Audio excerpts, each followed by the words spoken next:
You know, in the world of diamonds, you always think rarity is everything. A bigger carat, a flawless color. But right now, something else is taking over. And based on the latest industry report from October 2025, the single most valuable thing about a diamond today might just be its shape. And that's the big question we're cackling in this explainer, right? In an industry that for decades has drilled the 4 C's into our heads, cut, color, clarity, and carat, why is something as simple as the geometry of a diamond suddenly driving its value? It's a really fascinating puzzle, so let's jump in and piece it all together. So to get why shape is suddenly this huge deal, we first have to look at the bigger picture. And, well, right now, that picture's kind of all over the place. The global diamond market is sending some seriously mixed signals. It's pulling in 2 different directions at once. So on one side, you've got the US market, and it's holding pretty steady. Demand for bigger stones, we're talking 2 carats and up, is looking good, especially with everyone gearing up for the big holiday season. But then you look at the major global trading hubs, and it's quiet, really quiet. India is slow, and business is paused for the Jewish holidays. And if we zoom in on India, which is this absolute powerhouse for polishing diamonds, the whole situation gets even more complicated. I mean, they're dealing with pressure from US tariffs, while at the same time, they're trying to ramp up production for their own massive holiday, Diwali. It's this incredible balancing act between what their own country wants and what the rest of the world is doing. But here's the kicker. Despite all this talk of a slowdown, you look at the actual numbers and they tell a totally different story. India's trade is surprisingly strong.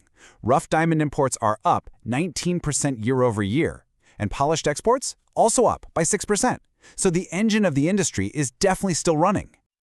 Okay, so with all this turbulence in the market, where are people actually spending their money? Well, the answer isn't in those traditional quality metrics we all know. No, it's coming down to something way more basic, the actual shape of the diamond. Just take a look at this hot list. We are talking about these elegant, elongated shapes. You've got the oval, the dramatic marquise, the classic emerald cut. These long, fancy shapes are just exploding in popularity, especially for bigger stones. Maybe it's because people want something that looks unique, or maybe a cut that just looks bigger on the hand. Whatever the reason, these shapes are absolutely blowing past the classic round diamond. And this is where you see the mind-blowing financial impact. Let's take the cushion cut. All you have to do is change its proportions from that traditional square to a more elongated, long cushion. And suddenly, it's way easier to sell. And it gets a staggering 20 to 25% price premium. Think about that. Same diamond, just a different geometry, and bam, a massive difference in value. And it is not just cushions. We're seeing the exact same thing with ovals. Here in the US, they're in such high demand that they're selling for 5 to 10% more than a very similar pear shape. The market is definitely picking favorites, and it's all about that specific look. So what's the big takeaway here? It's really simple. Get the shape right, and you've got a hot commodity. Get it wrong, and you're stuck with what the industry calls an illiquid stone. Basically, it's unsellable. It doesn't matter how perfect its other qualities are. In this market, shape has become the ultimate bouncer at the club of value. All right, let's zoom back out again, because somebody choosing a long cushion over a square one might seem like a small thing, but it is creating these huge waves across the entire global economy.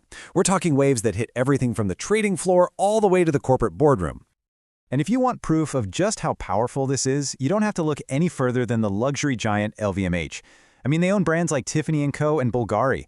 They are on the absolute front lines of this change in what consumers want, and you can see it plain as day in their financial reports. Now, at first glance, the Q3 report might look a little meh. As you can see, reported sales were down 3%. But here's the key, and this is what investors really care about. Look at their organic sales. That number strips out things like currency changes, and those were actually up 2%. That tells you what's really happening with actual shoppers. And the result of that one little positive number? A massive 12% jump in LVMH's stock price right after they announced. That is a straight line from a shopper preferring an oval diamond all the way to a major shift on the stock market. Incredible. You know, it's not just the investors who are paying attention. This whole new reality is causing a huge shakeup in the executive suites of the industry's biggest companies. They are all racing to keep up with these changes. From the absolute titan of the industry, De Beers, to the legendary auction house Christie's, we are seeing a whole wave of big-name leadership changes. This isn't just a game of corporate musical chairs. It's a huge sign that the entire industry is scrambling to adapt to a new world where the customer's taste for a very specific shape is king. So what does this all mean? Let's finally connect all these dots and really see how a simple preference for one diamond shape over another sends these massive shockwaves through the entire global market. It's really like a modern-day domino effect. It all starts with one person's choice in a jewelry store. That choice makes premiums for certain shapes go up. That, in turn, makes polishers in India change what they're exporting to meet that demand. Then, huge companies like LVMH report on it, which moves their stock price. And finally, the leaders of the industry have to shift to capitalize on this new reality. So the bottom line is this. The power has shifted. It's moving away from the big producers who used to tell everyone what was valuable, and it's moving straight into the hands of the customer. A customer whose specific and evolving tastes are now creating these powerful global ripple effects that nobody in this industry can afford to ignore. And that leaves us with one last kind of provocative thought to chew on. As these tastes keep changing, and as a new generation of leaders takes over, are we actually watching a permanent shift? Is the whole idea of a single classic diamond shape becoming a thing of the past?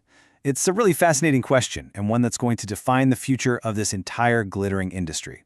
Thanks for digging into this with me.